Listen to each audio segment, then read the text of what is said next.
açlık beceretine Atamrad doktorumga ikinci yedek gelişim sebebi men 2006 yıldan beri yüreğimde dert taptımda doktorlara bir neyse yedek yüz sonda doktorlar barlıya da yürek kovu diyorlar da yergede.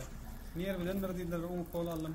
Başka bir dağıttanlar dediler, böğrektenler dediler. Bir neyse 2016 yılda seninle yüreğim ağır var. En sonki derecede de kovu deyip en sonki derecede infarkt geçirdim. Yani batağır oldu da infarkt geçirdim. Ana Hasan'ın infarkt.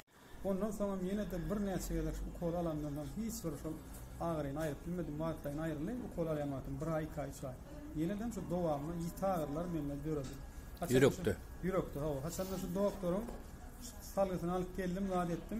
Ana 2016 yılında Oktyabr ayına geldim, ondan sonra onun açlık çektim de şu 4 dünyalık şol ağrı ayrılmadı. Durdu da 4'ünü açtı. Korktum doktor. Bu ağrı devam ediyor. Ayrılarım kadı bizler kodam ayrılar. Şu 4 yıl önce geçenler yüreğimde şol ağrı var. El bilen soğur ayrılanıyor oldu. Hiç şu yürek diyen alın ağrını duymadım. Neyse 10 gece çekiyorum. Sonra öldüm hayran alıp İyiden altına devam edip onun açlık beceretini alıp gittim de. Hasan'la üye varıp şol bir yıla olay yine de şunu ben duymadım. Hiç yürü vardı. Şeyler şaktaçıklar geçtim. Hasan'la bir avariya sebepli bolup bir gözüm bilen gördüm bir avariya sonra bir tiskindim. Şol yine de goğdu. Da şol yani yürü vardı.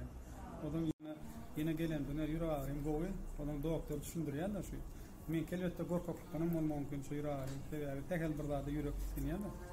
Men aynı ödüm şundan goğur bizleri tapansam Allah canım her yıl bir niyet yerinden geleyim yıllar bir gelek bir de matlagat da doktor memelerini gördük bir niyet çekedenler recep bu yekavur yüreğime de bu da aşkır bir yüreğim bağırmam diyadılar barda ne ameli hem ağırlama yerli bir de staykel oldu ya doktor sağ olun tanrı Allah Allah Allah Allah